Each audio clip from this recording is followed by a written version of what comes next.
Mis amores preciosos, tengan todos ustedes muy buenos días, buenas tardes, buenas noches, dependiendo del país y el lugar donde tú te encuentres, mi corazón. Para mí, acá en Perú, es buenas tardes. Lo primero que te voy a preguntar, como siempre, ¿cómo estás? ¿Cómo estás pasando tus días? ¿Cómo estás viviendo todas estas cosas fuertes y difíciles? ¿Verdad que ya no haces caso? ¿Verdad que ya tú estás despierto? ¿Verdad que ahora ya comprendes y te das cuenta de que no podemos seguir siendo comida de los arcontes? Necesitamos unificar nuestra chispa divina con nuestra conciencia de luz. Y si la unificamos, eso se llama la mónada. Entonces, seas varón o seas mujer, tienes que repetir todo el día: yo soy la mónada, pero sintiendo que eres eso acá en tu chispa divina. Yo soy la mónada. Hazlo muchas veces, pero con amor, con cariño, no por repetir como quien repite algo así, una tabla de multiplicar. No, mi corazón. Tienes que vivirlo, tienes que sentirlo de corazón. Vamos a continuar con las charlas de metafísica que se quedaron pendientes en la mañana, o más temprano. Me quedé, y ahora que ya entendemos cómo ocurre el ascenso, la siguiente parte es inevitable. Y aquí viene el punto que define si todo esto es conocimiento verificable o si se convierte en fantasía. Porque muchas personas han tenido experiencias nocturnas intensas y, sin embargo, nunca avanzan. No porque les falte espiritualidad, sino porque no distinguen en qué estado están. Y si no distingues el estado, no puedes verificar nada, mi corazón. Todos los textos antiguos hablan de lo mismo. Hablan de ascenso nocturno como un proceso técnico, pero para que no tenga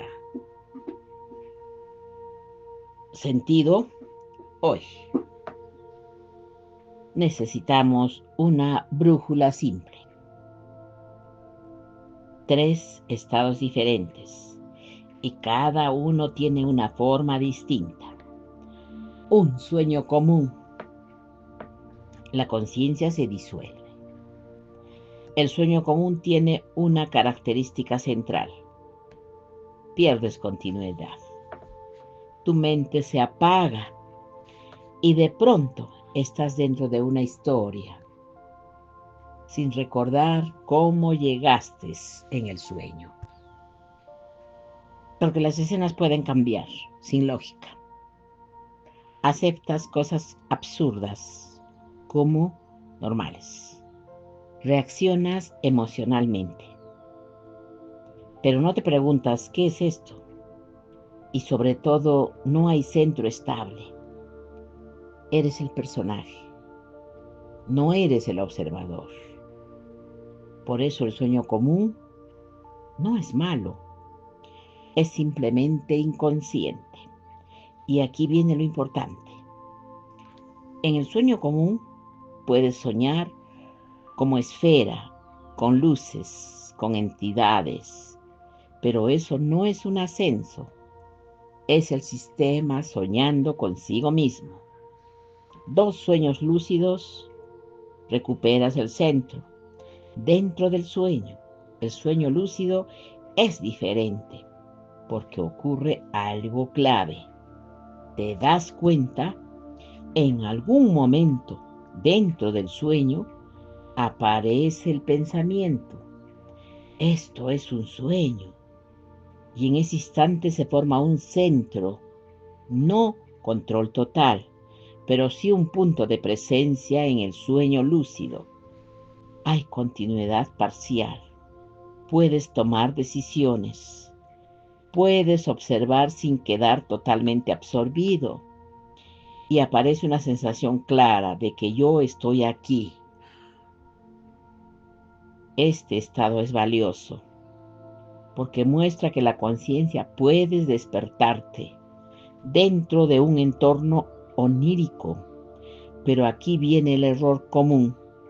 Mucha gente confunde el sueño lúcido con el trabajo nocturno completo, porque el sueño lúcido todavía ocurre dentro del contenido del sueño. Sigue habiendo narrativa, sigue habiendo imágenes generadas por tu mente, sigue habiendo drama.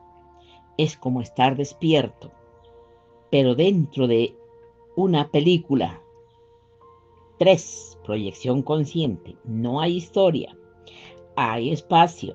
Este es el estado del que hablan los textos como base del ascenso y se siente completamente distinto.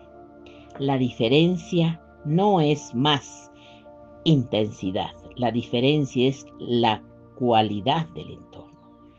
En la proyección consciente no apareces dentro de una historia ya armada. No hay una narrativa automática empujándote. Hay una sensación de espacio abierto y tu conciencia se siente más sobria, más nítida. No es fantasía. De hecho, muchas personas describen lo contrario, se sienten más real, más estable, menos caótico. Ahora, ojo, no estamos diciendo esto es literal mi corazón o esto es otro mundo físico. Estamos diciendo algo más preciso. Es un estado donde la conciencia, ay, mi corazón, conserva más allá del apagado del cuerpo. Este es el requisito técnico, porque si hay continuidad, no hay entrenamiento. Hay sueños. El mini-set, ¿cómo lo distingues en tiempo real? Te dejo una forma simple de identificar en qué estado estás, sin teorías. Pregunta, un recuerdo de transición. Si no recuerdas cómo llegaste, sueño común. Si recuerdas el momento de darte cuenta, lúcido.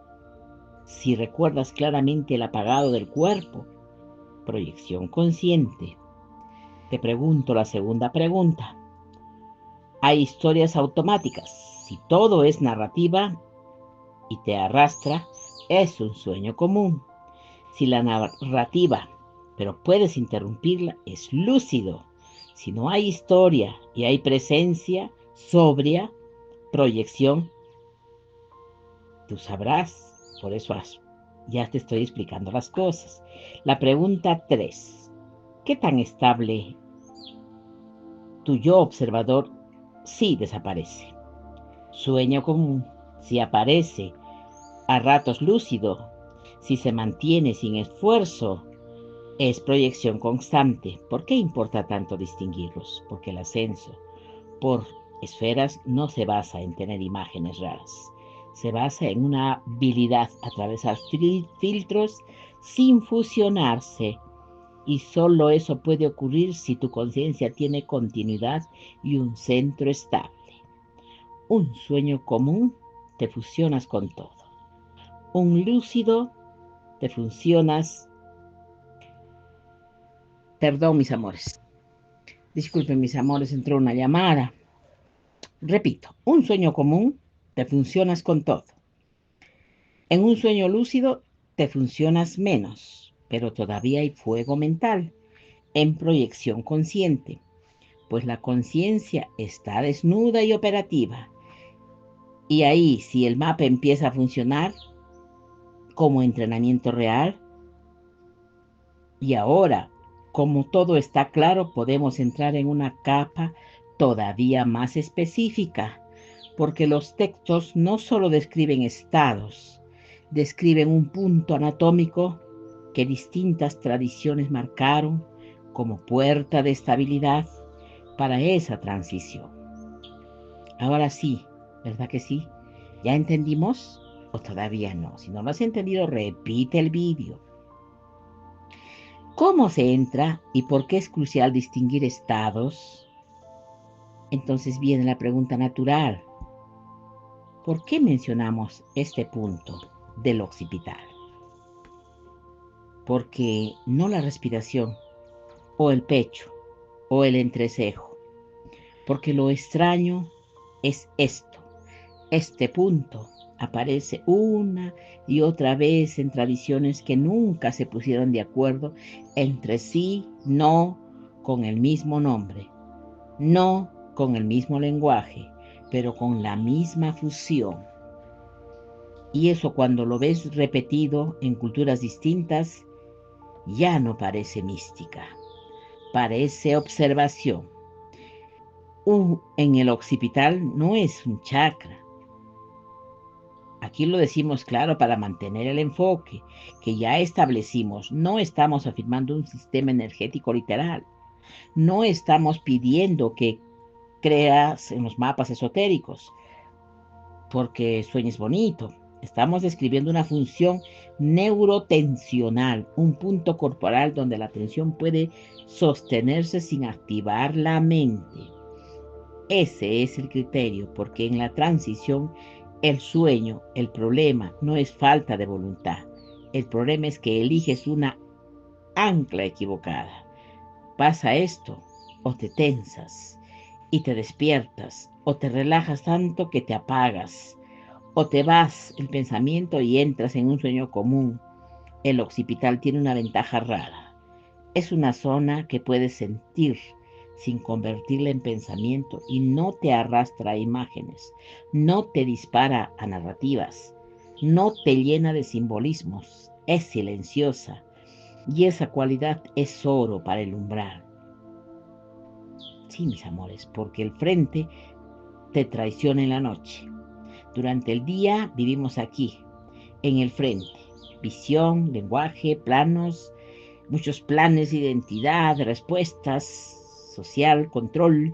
El frente es útil para sobrevivir, pero es un desastre para el ascenso. Porque cuando tu cuerpo se apaga, el frente intenta hacer lo mismo de siempre. Interpretar, controlar, imaginar. Y explica que esto rompe el proceso. Por eso mucha gente intenta mantenerse consciente y cae en dos trampas. Se llena de imágenes y se va al sueño. Se pone ropa rígida y se despierta. El occipital, en cambio, es parte de atrás y lo de atrás tiene una firma distinta, más pasiva, más resistiva, menos narrativa. No porque sea mágico, sino porque no está asociado al mismo tipo de control frontal. Pues tres tradiciones y una misma función. Ahora vamos a lo interesante. No voy a usar nombres, mis amores, para impresionarlos. No, voy a usar para mostrar un patrón a tradiciones de la meditación que hacen en el Oriente. El punto de apoyo en varias escuelas, lo que se busca es la tradición profunda y es lo mismo que la atención estable plus el cuerpo suelto, mismamente sin agarrarse, y para eso se recomienda anclas, que no existo, parte posterior de la cabeza, pues la base del cráneo, nuca, como zona de estabilidad. El lenguaje cambia, pero el principio es idéntico, mi corazón.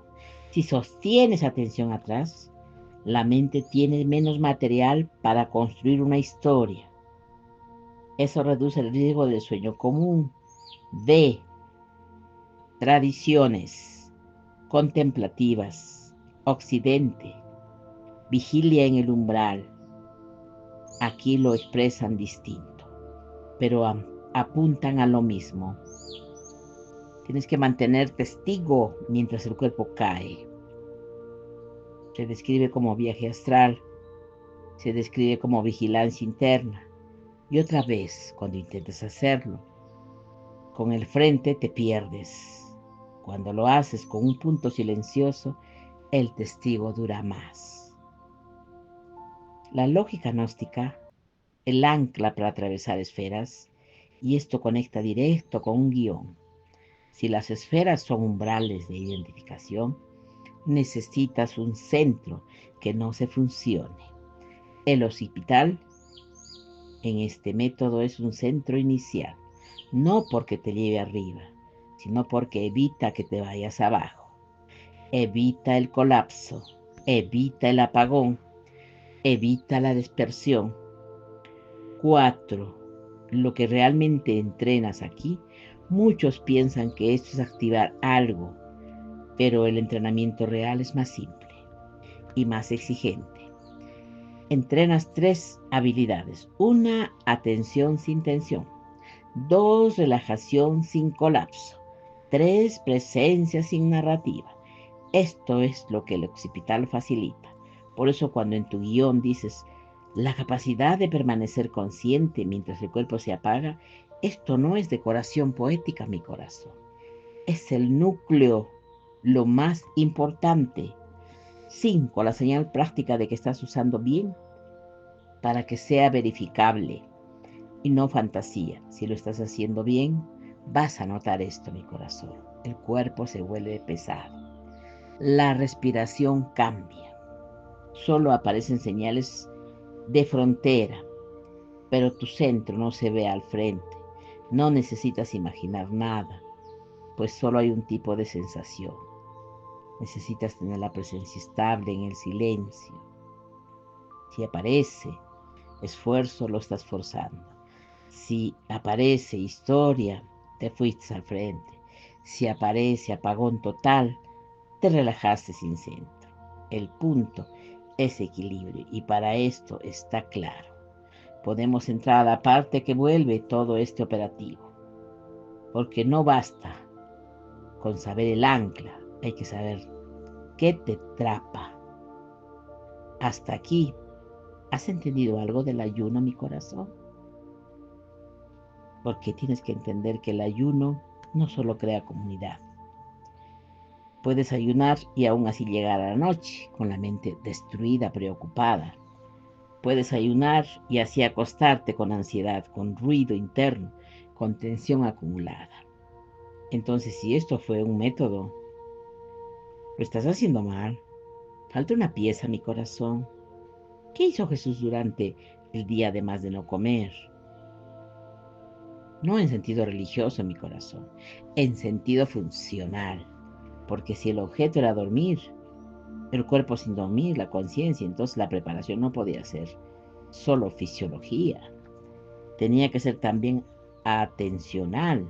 Aquí es donde se entiende la lógica del desierto, y el desierto no era escenografía espiritual, era un entorno diseñado para reducir variables, porque menos gente, menos estímulo, menos conversación, menos identidad social, porque la identidad social es combustible para la mente.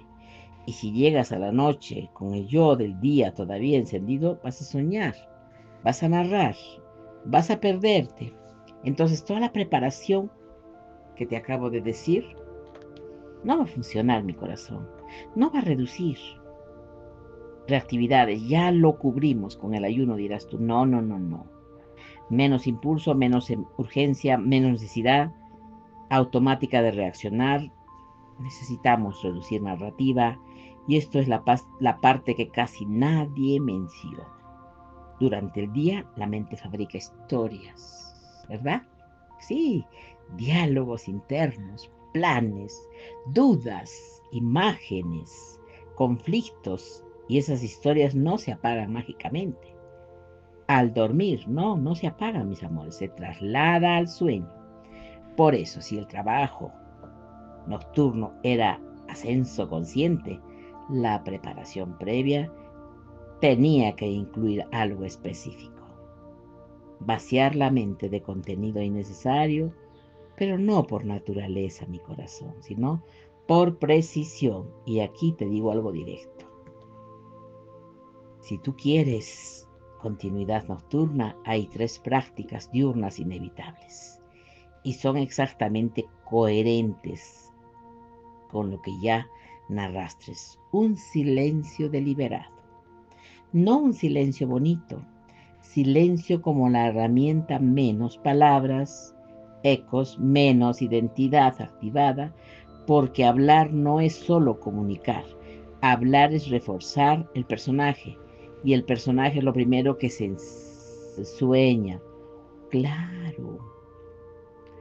Jesús en el método solo necesitaba deliberar el personaje del día para que la conciencia quedara más desnuda en la noche. Seguimos con la 2. Atención sostenida es algo simple. No visualizaciones, no símbolos, no fantasías. Atención en lo básico. Respiración, caminar, sentir el cuerpo, mirar el horizonte, escuchar por qué. Porque entonces exactamente lo que necesitas en el umbral presencial sin narrativa, puedes estar en 2 minutos fabricando tú mismo una historia y no te das cuenta. Y en la noche te la llevas esa historia. Ay, no, eso sí es fuerte, mis amores. Necesitamos descargar las tensiones antes de la noche. Este es el punto que para mí es brutalmente práctico. La mayoría se pierde en el umbral por una sola razón. Microtensión. Una tensión mínima en el rostro, en la mandíbula, en el pecho, en el abdomen, y esa microtensión te despierta o te fragmenta. Por eso la preparación previa implica llegar a la noche o el cuerpo suelto. Mucha atención despierta, no relajación como colapso, relajación como estabilidad. Pues necesitamos entender todo esto, mis corazones. Mis corazones preciosos, yo he escogido estas charlas de metafísica para poder narrárselas a ustedes, porque de alguna manera quiero que ustedes se den cuenta de que la mónada no es Dios. Es necesario que comprendan, porque todos pensamos o no sabemos. Hay muchas personas que me han escrito y me han preguntado, ¿qué cosa es la mónada, madre mía? La mónada no es un Dios como un personaje, no es un señor en el cielo, no es una identidad externa observándote, no es una autoridad moral. La mónada es origen, la fuente de la conciencia, antes de toda forma, nombre e identidad. El principio desde el cual surge toda experiencia. Por eso, cuando los textos hablan de unión con la mónada, no están diciendo Jesús ganó poder, ni Jesús se volvió más sano. Están diciendo algo más técnico. La conciencia dejó de percibirse como separada de su origen. Ya no es yo mirando a Dios como algo distante. Es conciencia reconociéndose a sí misma en un estado más puro. Y aquí aparece la pregunta inevitable, mis amores. Si la mónada es humanidad, ¿por qué sentimos separación? Porque la lectura gnóstica responde con algo incómodo. El problema humano no es el pecado. El problema humano es el olvido de quién es la conciencia y de dónde surge. Y ese olvido no ocurre por falta de fe, ocurre por estructura, por identificación. Los gnósticos describen el origen como unidad, pero luego describen cómo esa unidad se expresa en capas. A veces lo llaman emanaciones, a veces lo describen como eones. No necesitas tomarlo como seres mágicos. Puedes entenderlo de cómo funciona. Son niveles de organización de la experiencia. Capas donde la conciencia aprende a percibirse como emoción, como pensamiento, como deseo, como identidad, como tiempo, como control. Y eso conecta directamente con lo que ya explicamos.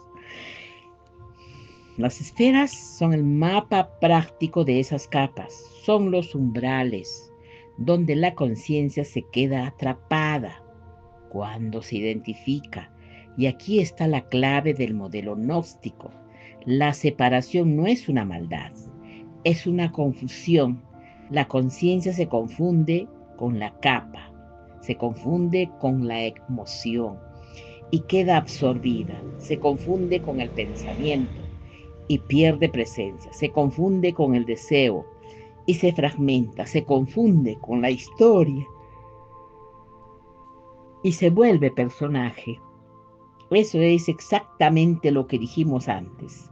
Cada esfera te retiene, si te identificas. Entonces el ascenso no es subir al cielo, es desidentificación progresiva, es atravesar capas sin funcionarse, es sostener presencia sin volverse emoción, sin volverse pensamiento, sin volverse deseo, sin volverse narrativa, y por eso el objetivo final se mantiene con precisión.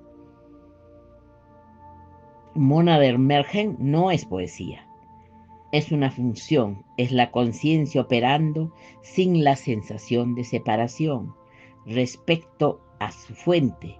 Ahora bien, dentro de ese modelo aparece otro concepto que muchos malinterpretan los arcontes. En este guión no los vamos a presentar como demonios, por favor. No son demonios externos, eso rompe el enfoque verificable. En el marco gnóstico, los arcontes funcionan mejor entendidos como principios de control, que sostienen la separación, no control político, control interior, mecanismos que alimentan la narrativa del miedo, el deseo, la culpa, la urgencia, el ruido mental, porque esas son las cosas que logran lo mismo todas las noches. Te quitan el centro, te absorben, te convierten en personaje. Por eso en ese método vencer no significa pelear con nada, significa no entregar tu atención, no funcionarse, no caer en el anzuelo. Y aquí todo se ordena. La mónada es el origen. Las esferas son los umbrales donde la conciencia se identifica y se fragmenta. Los arcontes son los mecanismos que alimentan esa identificación. El ascenso es el entrenamiento para atravesar sin funcionarte. Y el mónada emerge es el resultado funcional, una conciencia que ya no percibe separada de su fuente. Con esto claro, el mapa deja de ser místico, se vuelve entrenamiento y ahora sí ya podemos entrar a la primera esfera real del recorrido, la que atrapa a casi todos desde el inicio, la emoción cruda durante el día. Jesús ayunaba, eso ya lo entendíamos. No era penitencia, era calibración, pero el punto decisivo de todo el relato no está en el día, está en las noches, porque el Evangelio no dice 40 días, como se cifra generalmente. Dice 40 días y más 40 noches, ¿verdad? Y cuando un texto antiguo separa día y noche, no está decorando la historia, está marcando dos fases del mismo proceso. El día prepara el sistema, la noche prueba el método. Y aquí viene toda la idea central. Las 40 noches no fueron esferas, fueron repetición, fueron entrenamiento, fueron una experiencia mística que ocurrió una vez. Fue un proceso acumulativo, noche tras noche. Jesús entrenó hasta que casi nadie entrena. Dormir el cuerpo sin dormir, la conciencia, si el objetivo fuera resistir, solo resistir tentaciones, no necesitas 40 noches. Una tentación no requiere entrenamiento prolongado, requiere aguante, pero aquí hay algo distinto. Lo que se está entrenando no es moral, es estabilidad, porque el verdadero problema nocturno es el umbral, ese instante exacto en que la conciencia se apaga sin darse cuenta, y ese umbral no se domina por teoría, se domina por familiaridad, por repetición. Por eso fueron noches, porque el cuerpo de nuestro amado Jesús aprendió ritmos y la conciencia aprende rutas. Cada noche tenía la misma estructura funcional. El cuerpo se apaga, músculos sueltos, respiración diferente, caída hacia adentro. 2. La frontera aparece zumbidos, vibraciones, imágenes sueltos, cambios raros de percepción, no como señales espirituales, sino como señales de transición. Hay un punto de quiebre donde normalmente pasan dos cosas: o te duermes, sueño común, o te tensas y te despiertas. Y si no caes, ocurre algo raro. El cuerpo está dormido, pero la conciencia sigue no con esfuerzo, no con control, con presencia sobria, y lo importante es que Jesús no subía porque tuviera un poder. Jesús cruzaba el quiebre y al cruzarlo, el mapa de esferas se volvía visible. La primera noche probablemente era mínima, un segundo de continuidad, un minuto, luego caída.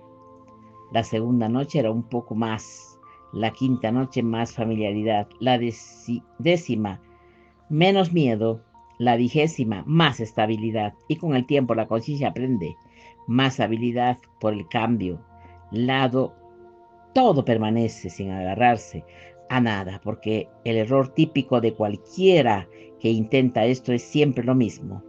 Cuando algo aparece, te asustas, te emocionas y lo persigues con tu mente. Lo interpretas, lo narras, y por eso vuelve al frente. Vuelves a la mente, vuelves al sueño. Tienes que recordar que todo esto hay que controlarlo, mis corazones. Las 40 noches son el tiempo necesario para que la conciencia aprenda lo contrario. Presencia sin tensión, relajación sin colapso, atención sin narrativa. Eso es entrenamiento real. Ahora se entiende por qué Jesús, que sale del desierto, no es el mismo. No sale con ideas nuevas, sale con otra estructura interna. Porque cuando entrenas 40 noches, la continuidad pasa a ser algo inevitable. La conciencia deja de ser arrastrada y así logras muchas cosas. Sí, aparece que tú ya te estableciste, tienes autoridad directa. No autoridad institucional, no autoridad prestada, autoridad por experiencia propia. Por eso cuando Él vuelve nos enseña no como que iba a buscar, sino, no como buscador. Nos enseña a alguien como ya verificó, como si tuviera que reunirse en una sola línea. Sería esta: las 40 noches no fueron tentación, fueron prácticas, un método repetido hasta que la conciencia dejó de apagarse. Y ahora sí, con este bloque completo, vamos a hablar por qué, la segunda parte, por qué cae Jesús por su propio peso. Si Jesús podía mantener la continuidad nocturna, entonces necesitamos entender qué se atraviesa cuando lo logra. Tú sabes que la narración de los textos antiguos hablan de 7 esferas. No están hablando de 7 planos físicos, están hablando de capas funcionales que aparecen cuando el cuerpo se duerme y la conciencia permanece despierta. Por eso es el orden, porque si el acceso es real y si es técnico, entonces no entras directo a lo divino. Primero atraviesas lo que sostiene tu identificación más básica, y la primera esfera es casi todas las versiones del mapa. Es como la misma luna, y aquí es donde mucha gente se confunde, porque luna sueña simbólico, pero en este método luna no es poesía, es un diagnóstico. La luna es el nivel de la emoción cruda, no un pensamiento, no una idea, es una imagen completa de emoción. La materia emocional sin procesar, que el día normalmente sostiene contenida por actividad, conversación, pantallas, rutina, ruido, pero cuando el cuerpo se apaga, eso queda suelto. Por eso, si tú logras cruzar el umbral sin dormirte y sin tensarte, lo primero que aparece casi siempre es una visión. es una ola, una sensación emocional que no pediste y que puede de forma distinta, como ansiedad sin motivo, tristeza antigua, euforia repentina, miedo irracional, culpa, urgencia gnóstica, sensación de amenaza. Perdón, mis corazones. Y aquí viene lo importante. No es un ataque espiritual. Es el primer filtro natural del sistema. Porque la conciencia entra en un territorio donde ya no hay control frontal y la emoción se vuelve clima. Como si el entorno entero estuviera hecho de emoción. A esto se le llama luna, porque la luna no emite luz propia, refleja esta esfera, que funciona igual, pero no crea nada nuevo. Refleja lo que ya está dentro de ti. La mayoría cae en la primera esfera, por una sola razón. Se funciona la emoción y aparece la conciencia, hace lo que siempre hace. Esto soy yo, esto es real, esto significa algo. Tengo que reaccionar y al instante en que reaccionas, pierdes el control, el centro, la emoción y te conviertes en el personaje. Ya no hay ascenso, hay sueño, o hay colapso, o hay un falso despertar o una tensión. Pero eso, y por eso, mis amores, la luna es la esfera donde la gente cree que falló, cuando en realidad solo pasó lo normal. No supo sostener presencia sin identificarse. Aquí al principio es uno, sentir sin narrar, no controlar la emoción, no suprimirla, no pelear, pero tampoco contar una historia sobre ella, porque la historia es el gancho. Cuando aparece miedo, por ejemplo, tu mente quiere decir esto, ¿qué pasa? Y si, ¿por qué siento esto? Algo anda mal, eso es narración, eso se tira hacia el frente, eso te baja el estado. El cambio, el método, es más sobrio. Mantén un ancla principal, nunca parte posterior. 2. Deja que la emoción se mueva en el cuerpo. 3. No la sigas con el pensamiento. 4. No la conviertas en historia. 5. No intentes acelerar el proceso. Y si aquí hay alguna señal clara del proceso, si lo estás atravesando bien, la emoción no crece, pasa en oleadas, sube, baja, se reorganiza y se disuelve.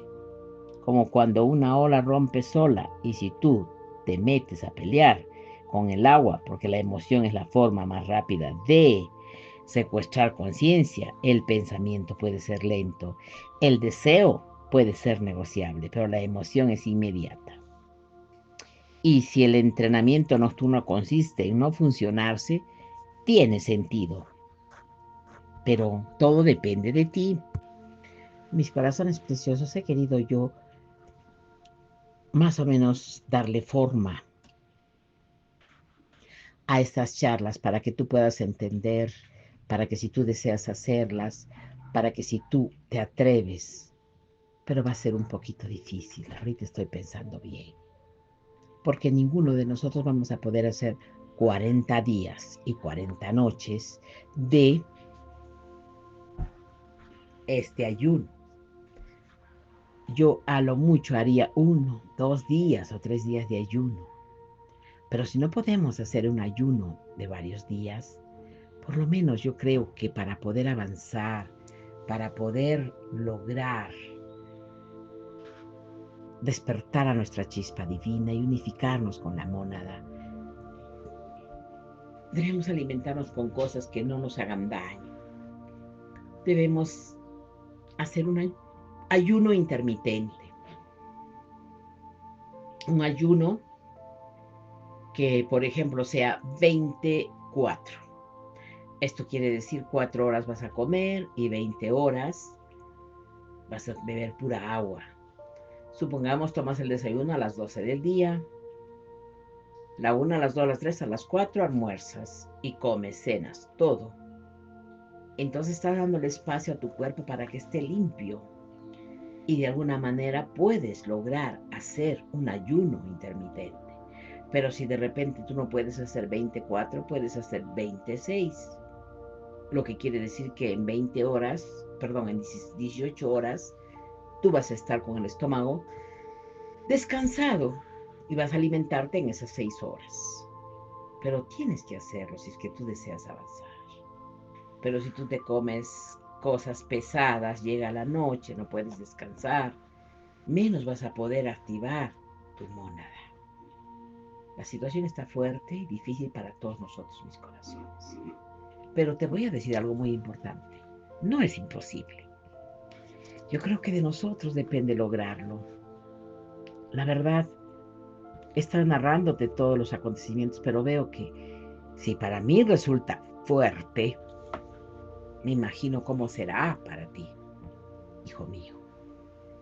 Yo sé que la cosa es fuerte y difícil, pero yo quería narrarte para que te des cuenta de lo que nuestro amado Maestro Jesús ha pasado durante esos 40 días y 40 noches. Quería que lo supieras, que te dieras cuenta, que te desglosaras ahí, para que entendieras y comprendieras que la situación de él fue bien difícil. Por eso cuando salió de ahí, regresó donde los esenios, ya no como lo que ingresó, sino él ya despertó, ya unió su chispa divina, su conciencia de luz, su mónada ya estaba activa en él. Y salió a enseñar, a predicar, a hacer las cosas de una manera correcta, perfecta, con fuerza, con luz, con el amor que tenía dentro mis corazones. Hay bastante todavía para narrarte sobre estas charlas de metafísica del día de hoy. Mañana voy a estudiar bien el proceso final de todas estas charlas, porque estas charlas duran más o menos 3 horas. He recapitulado, he sacado lo más importante, lo más interesante para decirte y pasarte y compartirte. Y de verdad, mis amores, me gustaría terminarla, pero lo haré mañana. Hoy día ya no dispongo de mucho tiempo. De todo corazón, tú sabes que yo te amo, mi amor. Ustedes, mis corazones preciosos, saben que yo les tengo mucho amor y cariño. Y yo, besitos. Los amo. Hasta prontito, mis amores.